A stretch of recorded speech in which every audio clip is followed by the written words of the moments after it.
Nossa jornada espiritual muitas vezes nos leva através de desertos áridos e difíceis. Estes são momentos de teste, provação e crescimento. Mas, com Jesus ao nosso lado, podemos superar qualquer deserto que enfrentemos.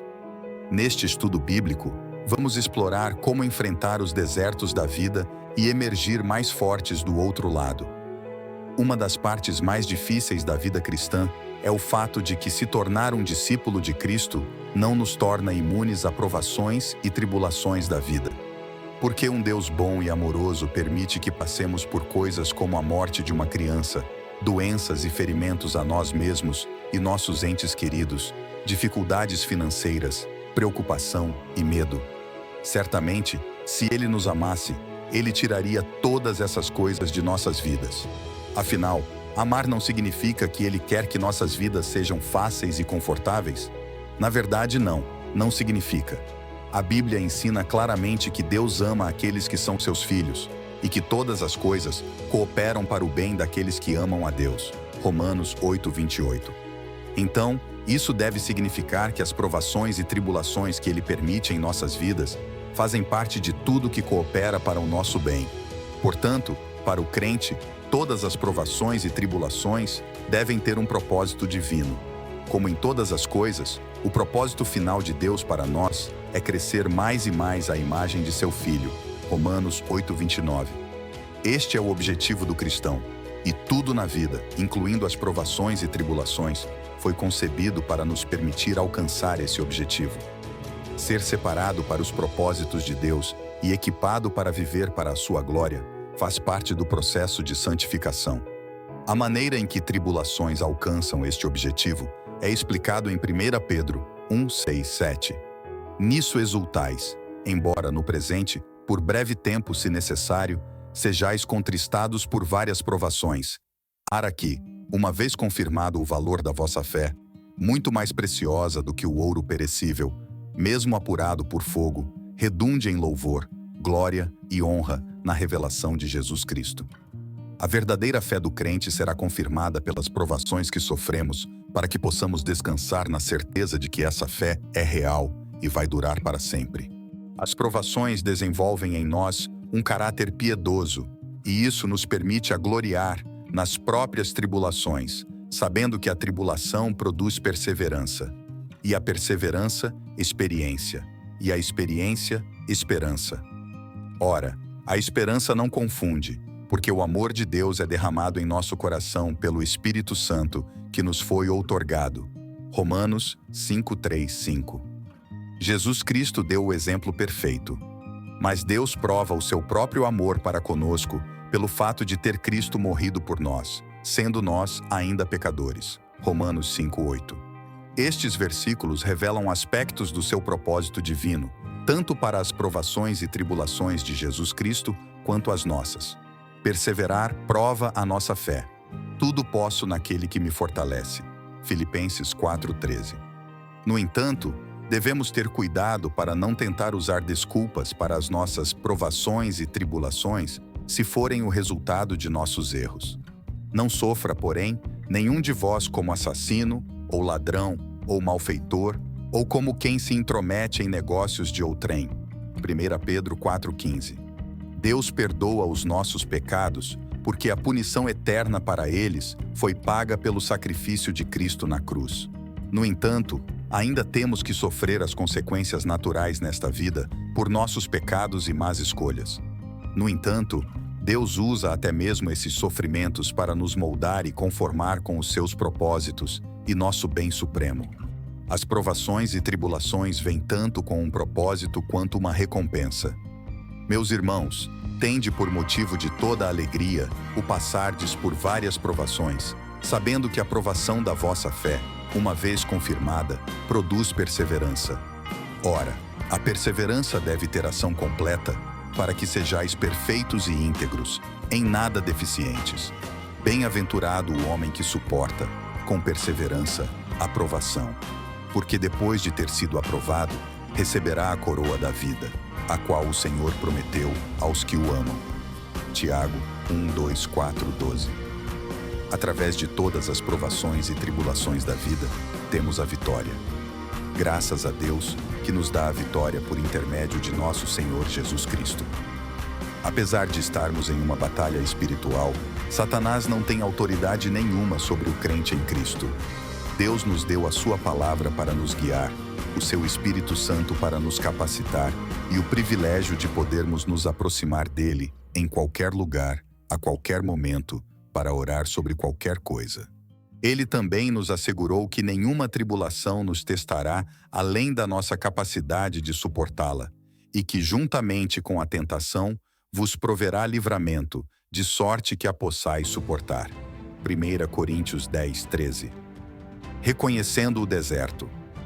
Na caminhada espiritual de todo ser humano, aparecem momentos em que tudo parece um abismo e as respostas se escapam.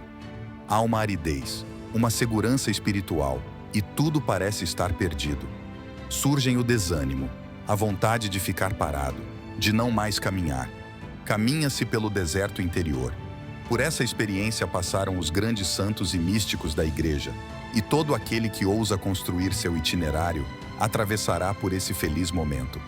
A experiência do deserto é fecunda, embora seja dolorosa. Somos confrontados conosco mesmos, com nossas feras interiores, quando nos confrontamos com aquelas situações que nos afastam e dividem. O deserto é o momento de libertação das amarras que criamos para nós mesmos. Faz-se necessário deixar essas situações interiores que nos prendem, se queremos caminhar. Portanto, o deserto é lugar do confronto e do amadurecimento. Assim, vale a pena buscarmos a experiência das Sagradas Escrituras para a nossa compreensão, aprofundamento e elaboração de um itinerário espiritual. A experiência do povo de Deus. Parece não haver na história um povo tão experiente em deserto quanto o povo de Israel, a começar pela estrutura geográfica e pelas experiências de itinerâncias. O deserto, nas Sagradas Escrituras, pode ser feito como referência geográfica, no seu sentido real, ou no sentido conotativo, fruto de uma experiência de um povo peregrino, como lugar teológico. Nosso objetivo é resgatá-lo em ambos os sentidos e depois situá-lo no processo do itinerário espiritual. Fazer a experiência do deserto implica deixar o medo para trás. O deserto pode ser entendido como o local do conflito, da derrota, da peregrinação, de se compreender a si mesmo como ser errante, peregrino na história. Alguns capítulos dos livros do Êxodo e dos Números narram a experiência de caminhada do povo de Deus pelo deserto. Nesse itinerário, o povo de Deus passa por situações diversas, que o levam a compreender os desejos e as promessas de Deus. O deserto é ponto de encontro, é onde se celebra a Páscoa, oferecendo ao Deus libertador sacrifícios. É também onde se faz a experiência da proteção divina, coloca-se em marcha e se faz a experiência do limite. Ao longo desse caminho, o povo toma consciência dos seus pecados, das suas fraquezas, fica desanimado e perde a esperança. Passa pela experiência da morte e da perda de identidade. O deserto torna-se o lugar da sede, da amargura, da fome, da provação do descontentamento, da falta de estrutura, do desânimo, do desejo de retorno ao que era antes, a segurança da terra do Egito. Experimenta a indigência, a provação e a necessidade de caminhar errante, devido às infidelidades. Assim, o deserto na Sagrada Escritura é sinônimo de provação, bem como de renovação espiritual. Por isso, eu mesmo a seduzirei e a condução, e ao deserto, e lhe falarei ao coração. O povo sente fome e sede. Entretanto, Deus os alimentou com o maná e saciou a sede, fazendo brotar água do rochedo. A experiência do deserto foi pedagógica, pois fez com que passassem a seguir a Deus com fidelidade. Entretanto, na caminhada, houve contestações, revoltas e desgostos, pois o povo foi tirado do comodismo, chamado a nova experiência. O deserto é o preço da liberação para se ver livre do Egito. É o lugar da tomada de consciência. Quem quer se tornar livre passa pela insegurança e o sequidão para se libertar das amarras de si mesmo. O deserto é a experiência da limitação e do dom amor de Deus ao seu povo. É um lugar em que, apesar da sequidão, há ainda uma fonte que jorra água.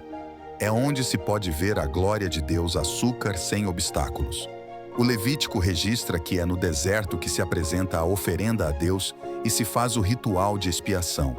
Depois do ritual, tomava-se o bode expiatório e se lançava-o ao deserto. Para os israelitas, o deserto era o local da habitação do demônio. Em Números, encontramos a narrativa do povo caminhante. Neste livro, dentre as muitas referências ao deserto, nós o temos como o local onde Deus fala com Moisés, no deserto do Sinai. É no Sinai que o povo faz uma aliança profunda. A geração infiel a Deus morre durante a caminhada do deserto, ficando uma nova geração, purificada, marcando profundamente a relação do povo com Deus. O deserto é um lugar terrível, mas por ele se caminha até a montanha. É o lugar de obstáculos, da fragilidade da vida e também da ação beneficente e providencial de Deus, salvando o seu povo sempre dos perigos. Em Deuteronômio 1, 29 e 33, há um relato muito interessante mostrando Deus como um pai que conduz o filho no caminho. Assim, Deus é aquele que vai à frente do povo no deserto, mostrando por onde deve andar. E este povo prova o amor e a fidelidade de Deus. No deserto, o povo experimenta a presença de Deus na história e que o salva. O deserto é onde se faz o redirecionamento de uma rota, isto é, por ele, mudar-se as atitudes. É o lugar em que Deus conquista o povo. Em Deuteronômio 8, 1, 6, Deus aparece como tentador, isto é, faz uma experiência com o seu povo, a fim de conhecê-lo e saber o que ele tinha no coração. Não é deserto que Davi escape das mãos de Saulo, portanto, é também local de conflito e de fuga. É onde há perseguição, insegurança e se faz a experiência do medo. Os macabeus, para resistirem à invasão helênica, se retiraram para o deserto como meio de se protegerem. Em Isaías, a imagem do deserto muitas vezes aparece desoladora.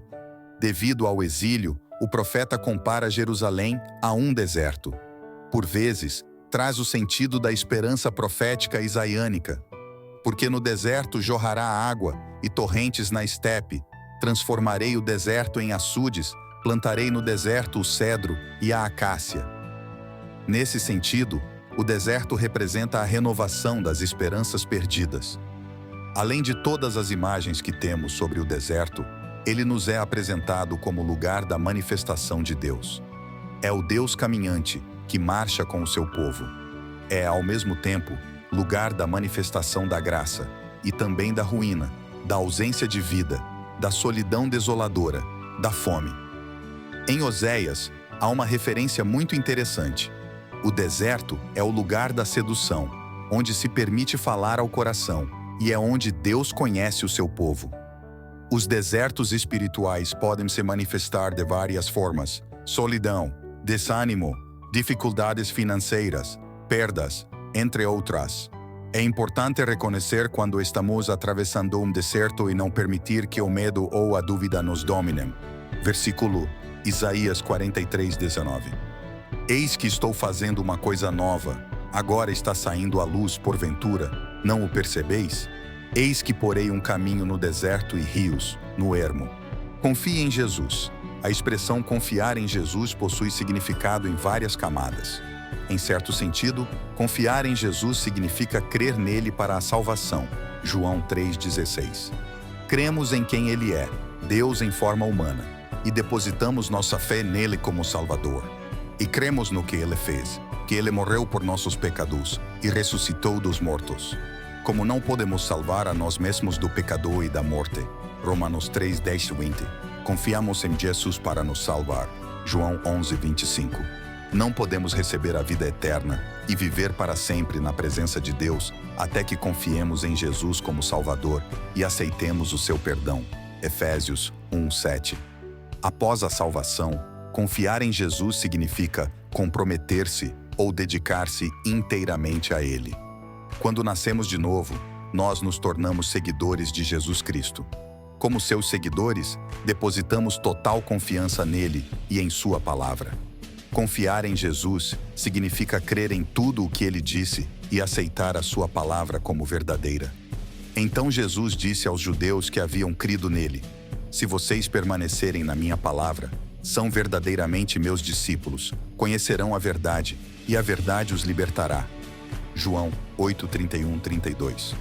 Quanto mais conhecermos e permanecermos nas palavras de Jesus, mais lhe obedeceremos e mais nossa confiança nele crescerá à medida que experimentamos a liberdade em Cristo.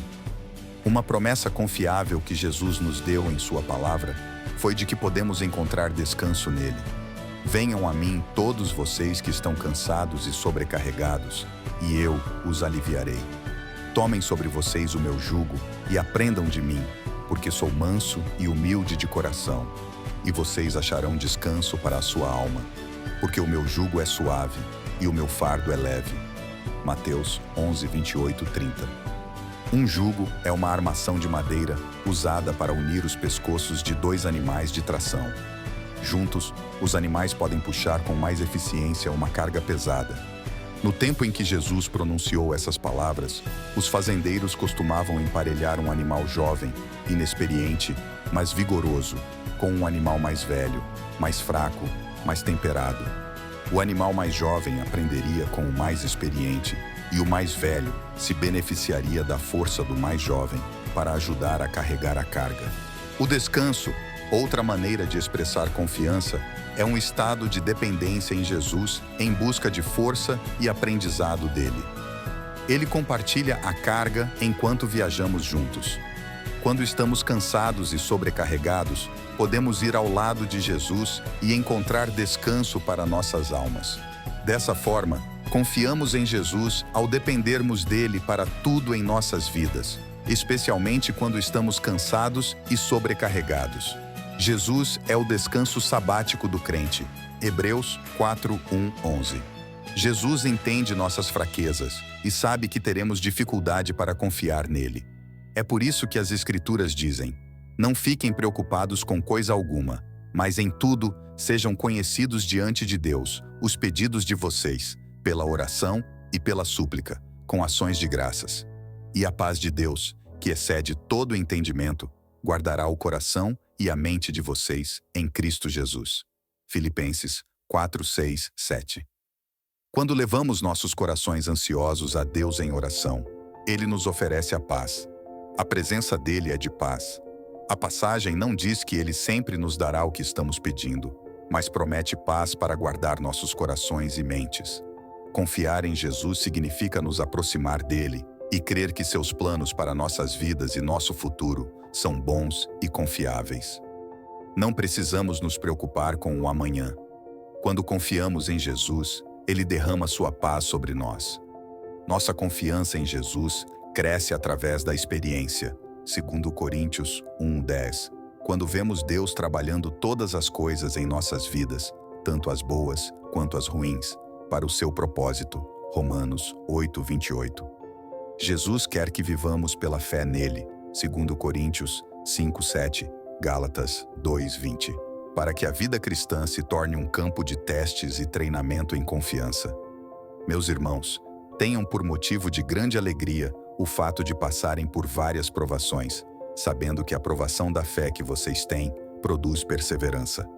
Ora, a perseverança deve ter ação completa, para que vocês sejam perfeitos e íntegros, sem que lhes falte nada. Tiago 1:2-4. Jesus disse: que o coração de vocês não fique angustiado. Vocês creem em Deus, creiam também em mim. João 14:1. Podemos saber que Jesus nos ama e promete sempre estar conosco. Mateus 28:20. Mas como não podemos vê-lo, em tempos de angústia, a dúvida e o medo podem surgir e dificultar a aplicação desse conhecimento. Pedro nos encoraja a confiar em Jesus, mesmo quando não podemos vê-lo. Nisso vocês exultam, embora no presente, por breve tempo, se necessário, sejam contristados por várias provações, para que, uma vez confirmado o valor da fé que vocês têm, muito mais preciosa do que o ouro perecível, mesmo apurado pelo fogo, resulte em louvor, glória e honra na revelação de Jesus Cristo. Mesmo sem tê-lo visto, vocês o amam. Mesmo não o vendo agora, mas crendo nele, exultam como uma alegria indescritível e cheia de glória. Em Pedro 1:6-8. Embora não possamos ver Jesus com nossos olhos físicos, o Espírito Santo nos permite ver Jesus com os olhos de nossos corações. Efésios 1, 18, 20. Por fim, nossa incapacidade de ver Jesus fisicamente torna nossa confiança nele ainda mais segura.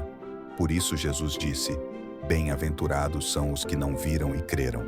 João 20, 29. O apóstolo Paulo capturou o que significa para um crente confiar em Jesus.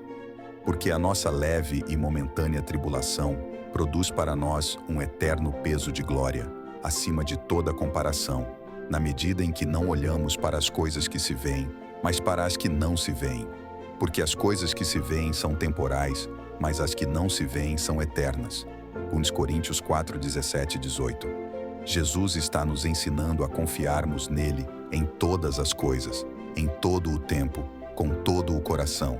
Provérbios 3, 5, 6, para que nossa fé se torne inabalável. Confiem sempre no Senhor, porque o Senhor Deus é uma rocha eterna. Isaías 26, 4. À medida que aprendemos a confiar mais em Jesus, nós nos identificamos mais com a descrição do salmista de um crente em repouso nos braços de Deus. Pelo contrário, fiz calar e sossegar a minha alma. Como a criança desmamada se aquieta nos braços de sua mãe, assim é a minha alma dentro de mim. Salmo 131, 2. Em meio ao deserto, é crucial manter nossa fé e confiança em Jesus. Ele é nossa rocha e nossa fortaleza, e Ele nunca nos abandonará, mesmo nos momentos mais difíceis. Versículo, Mateus 28, 20. E eis que estou convosco todos os dias até a consumação do século. Amém. Busque a palavra de Deus. A palavra de Deus é uma fonte de conforto, sabedoria e direção, especialmente durante os tempos difíceis. Busque nas Escrituras a orientação de que precisa para enfrentar o deserto. Versículo, Salmo 119, 105. Lâmpada para os meus pés é tua palavra e luz para o meu caminho. Nos momentos difíceis, é necessário ter coragem e fé em Deus. Por isso, transmito aos nossos leitores o artigo publicado no site Bíblia On, no último dia 29 de julho, com o título 15 versículos encorajadores para momentos difíceis. Nos tempos mais difíceis, todos precisamos de encorajamento para continuar. Estas são 15 palavras de encorajamento da Bíblia para lhe fortalecer nas dificuldades. 1. Você não está sozinho, pois estou convencido de que nem morte nem vida, nem anjos nem demônios, nem o presente nem o futuro, nem quaisquer poderes, nem altura nem profundidade, nem qualquer outra coisa na criação será capaz de nos separar do amor de Deus que está em Cristo Jesus, nosso Senhor. Romanos 8, 38, 39. Em todos os momentos Jesus está com você. Ele nunca lhe vai abandonar. 2. Deus se preocupa com você. Registra tu mesmo o meu lamento. Recolhe as minhas lágrimas em teu odre. Acaso não estão anotadas em teu livro? Salmos 56, 8. Seu problema é importante para Deus. Ele se preocupa com cada detalhe de sua vida e vai lhe ajudar. 3. Cristo vai lhe consolar. Pois assim como os sofrimentos de Cristo transbordam sobre nós, também por meio de Cristo transborda a nossa consolação. 2 Coríntios 1, 5. Jesus sabe o que está passando em seu coração. Ele vai lhe dar a consolação que você precisa. 4. Apresente as suas dificuldades a Deus. Não andem ansiosos por coisa alguma, mas em tudo, pela oração e súplicas, e com ação de graças, apresentem seus pedidos a Deus. Filipenses 4, 6. Deus quer nos ouvir. Compartilhe com Deus as suas dificuldades. Tenha um relacionamento verdadeiro com Ele. Não há nada demasiadamente difícil para Deus. Fale com Ele e alivie o peso sobre si. 5. Permaneça firme. Santifique-se. De todos os lados somos pressionados, mas não desanimados. Ficamos perplexos, mas não desesperados. Somos perseguidos, mas não abandonados. Abatidos, mas não destruídos. 2 Coríntios 4, 8, 9. É no meio das dificuldades que a nossa fé é provada. Por isso, fortalecer a fé é essencial para sobrepor as dificuldades. Leia a palavra de Deus, ore, busque o Espírito Santo, santifique-se. 6. Os tempos difíceis não duram para sempre. Aqueles que semeiam com lágrimas, com cantos de alegria colherão. Aquele que sai chorando enquanto lança a semente, voltará com cantos de alegria, trazendo os seus feixes. Salmos 126, 5, 6. Até os tempos mais difíceis passam. A alegria de Deus sempre vence. 7. Deus tem um plano para você. Porque sou eu que conheço os planos que tenho para vocês, diz o Senhor. Planos de fazê-los prosperar e não de causar dano. Planos de dar a vocês esperança e um futuro. Jeremias 29, 11. Tudo faz parte da vontade de Deus. Seus planos são maiores do que os nossos. Pode parecer difícil de entender no momento, mas Deus quer que cresçamos em fé. Com Deus temos perspectiva de um futuro próspero. Permaneça firme nos planos de Deus. 2. Deus se preocupa com você. Registra tu mesmo o meu lamento. Recolhe as minhas lágrimas em teu odre. Acaso não estão anotadas em teu livro? Salmos 56, 8. Seu problema é importante para Deus. Ele se preocupa com cada detalhe de sua vida e vai lhe ajudar. 3. Cristo vai lhe consolar. Pois assim como os sofrimentos de Cristo transbordam sobre nós, também por meio de Cristo transborda a nossa consolação. 2 Coríntios 1, 5. Jesus sabe o que está passando em seu coração. Ele vai lhe dar a consolação que você precisa. 4. Apresente as suas dificuldades a Deus. Não andem ansiosos por coisa alguma, mas em tudo, pela oração e súplicas, e com ação de graças, apresentem seus pedidos a Deus. Filipenses 4, 6. Deus quer nos ouvir. Compartilhe com Deus as suas dificuldades. Tenha um relacionamento verdadeiro com Ele.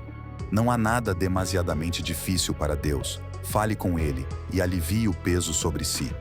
5. Permaneça firme, santifique-se.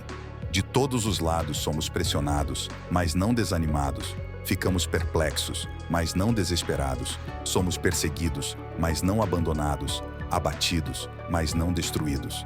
2 Coríntios 4, 8, 9. É no meio das dificuldades que a nossa fé é provada. Por isso, fortalecer a fé é essencial para sobrepor as dificuldades. Leia a palavra de Deus, ore, busque o Espírito Santo, santifique-se. 6. Os tempos difíceis não duram para sempre. Aqueles que semeiam com lágrimas, com cantos de alegria colherão. Aquele que sai chorando enquanto lança a semente, voltará com cantos de alegria, trazendo os seus feixes. Salmos 126, 5, 6. Até os tempos mais difíceis passam. A alegria de Deus sempre vence. 7. Deus tem um plano para você.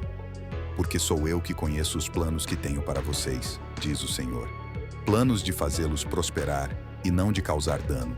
Planos de dar a vocês esperança e um futuro. Jeremias 29, 11. Tudo faz parte da vontade de Deus. Seus planos são maiores do que os nossos. Pode parecer difícil de entender no momento, mas Deus quer que cresçamos em fé. Com Deus temos perspectiva de um futuro próspero. Permaneça firme nos planos de Deus. 8.